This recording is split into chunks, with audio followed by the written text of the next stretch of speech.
Welcome to Pro News Weekly. Let's dive into the latest updates from the financial markets. The dollar enters a correction, stock indices follow taco, gold shows signs of a dead cat bounce, and Bitcoin sets a new record. The US dollar managed to stage a correction within its downward trend thanks to accelerating inflation in the US. Consumer price growth rose in June from 2.4% to 2.7%, and core inflation increased from 2.8% to 2.9%. The futures market reacted by lowering the probability of Fed monetary easing in September from 63% to 54%. At the beginning of July, the odds were as high as 94%. The new data essentially puts a stop to any hopes of renewed monetary expansion in July, much to the dissatisfaction of Donald Trump.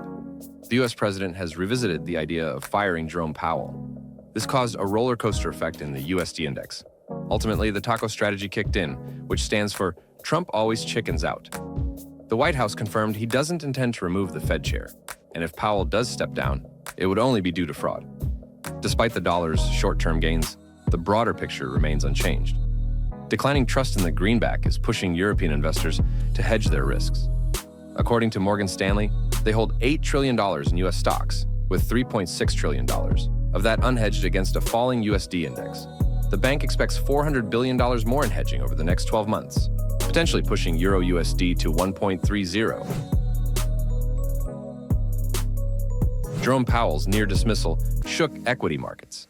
The S&P 500 plunged but quickly rebounded as investors bought the dip, following Trump's reassuring comments. Markets are now focused on trade wars and the corporate earnings season. About 41% of S&P 500 revenue comes from outside the US. A weak dollar should improve earnings. According to Macro Hive, a 10% rise in the USD index results in a 2% boost in unexpected profits. UBS Global Wealth Management noted that a strong dollar cut Q1 profits by 1%. In contrast, Q2's falling dollar could lift them by 0.5%. Wall Street anticipates a slowdown in S&P 500 profit growth from 13.8% to 5.8%. If results are better than expected, the index could hit new record highs. Gold is underperforming compared to other precious metals. Its early year rally, peaking in April, raised concerns that gold was overbought. Capital has since flowed into silver, platinum, and palladium, holding gold back. A Bank of America survey of 175 investors shows speculators are excessively long on gold and excessively short on the USD. Central banks aren't helping either. In May, they bought 20 tons of gold, below the 12-month average of 27 tons.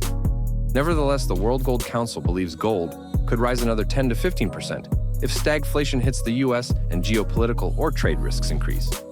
Conversely, de-escalation could cause a 12 to 17% drop in gold bulls' profits for the year. Gold surged on rumors that Trump might fire Powell. But could this be a classic dead cat bounce? One last push by bulls before bears take control?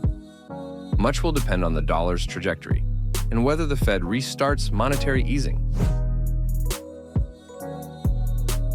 Bitcoin started crypto week in Congress with a bang. For the first time, it broke above 123,000. The top 12 Bitcoin ETFs now hold over $150 billion. Leading the charge is Michael Saylor's firm, Strategy, which has increased its reserves to $72 billion, with many imitators following suit. Strong institutional demand, backed by crypto-friendly US leadership, is firmly supporting Bitcoin. In 2025, Bitcoin has what it never had before: a friend in the White House. The president posted on social media that he persuaded conservative House Republicans to back crypto-friendly bills. 3 token-related regulatory proposals are now moving forward. Other cryptocurrencies have joined the rally. On July 16th, 9 Ethereum-focused ETFs saw a record daily inflow of $727 million. With trading volumes hitting $2.6 billion and record open interest, institutional appetite for the world's second-largest token is clear. The spotlight next week leading up to July 25th will shift to Europe. A 30% tariff against the EU is approaching. Business activity data will reveal the Eurozone's health. The ECB will make a rate decision and is expected to hold steady after several cuts. Meanwhile, Italy's finance ministry is pushing for further monetary easing, including reducing borrowing costs from 2% to 0.5% to 1%, and reintroducing QE to shield the bloc from Trump's tariffs. How should the EU respond to US protectionism? The opinion of EU members is divided. Some are cautious. Some have not yet voiced their position. A group of 6 countries led by France is urging activation of the anti-coercion instrument, which would give Brussels broad powers, such as taxing US tech giants and restricting investments to limiting US market access. An escalated trade war between the US and EU won't bode well for the global economy. And unlike in April, when the dollar fell, this time it might actually rise. Stay tuned to Pro News Weekly for more global market insights. Like, share, and subscribe.